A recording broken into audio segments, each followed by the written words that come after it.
teman-teman, kita akan lanjutkan diskusi kita pada kesempatan kali ini dengan membahas mengenai konsep negara hukum.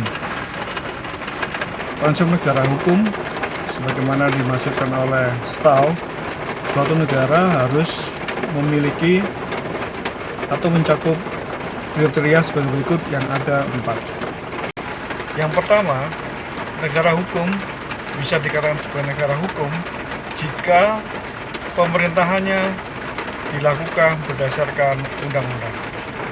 Yang kedua adalah adanya pengakuan dan perlindungan hak asasi manusia.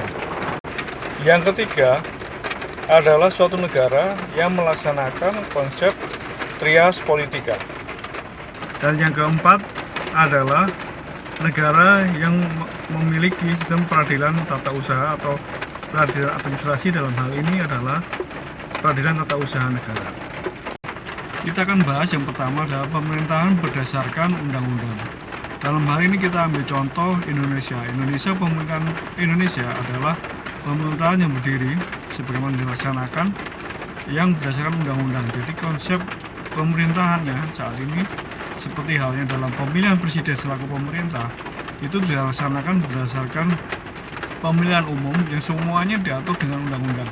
Konsep pemilihannya, kemudian tata caranya, dan juga pelantikannya semuanya didasarkan oleh undang-undang. Itu adalah salah satu prinsip pertama pemerintahan dengan undang-undang yang dianggap sebagai atau diakui sebagai negara hukum. Yang kedua adalah perlindungan hak dan pengakuan.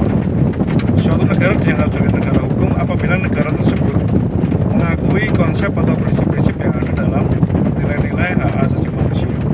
Seperti halnya dengan Indonesia, perkembangan hak asasi manusia itu cukup panjang ya teman-teman, dari sejak zaman Orde Lama, Orde Baru yang dianggap sebagai orde di mana banyak sekali pelanggaran HAM.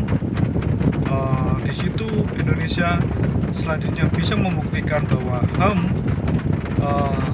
diperlakukan atau dilindungi dengan baik setelah masa-masa orde berikutnya melalui undang-undang juga. Kemudian konsep negara berdasarkan trias politika.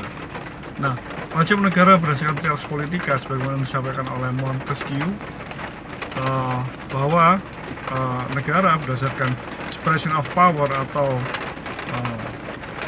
distribution of power, tapi lebih tepatnya adalah pemisahan kekuasaan. Separation of power itu dia atur pertama, yaitu negara mempunyai konsep pembagian antara legislatif, eksekutif, dan yudikatif. Yang pertama, konsep legislatif. Kekuasaan legislatif dalam hal ini Indonesia berada di tangan DPR, DPRD, dan juga dengan perwakilan daerah. Sementara untuk eksekutif adalah mulai dari presiden sampai ke jajarannya ke bawah. Dan lebih lanjut untuk kekuasaan kehakiman atau yudikatif berada di tangan Mahkamah Agung dan MK, Mahkamah Konstitusi, sebagai pengawal dari undang-undang.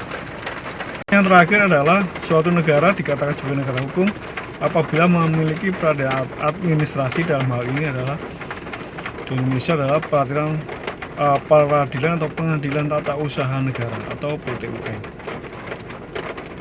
Baik itu teman-teman, ciri atau suatu negara dapat dikatakan sebagai negara hukum menurut Stahl adalah memenuhi 4 kriteria tersebut. Baik teman-teman, sampai di sini materi kita sampai saat ini. Sampai jumpa lagi di materi lainnya dan tetap semangat.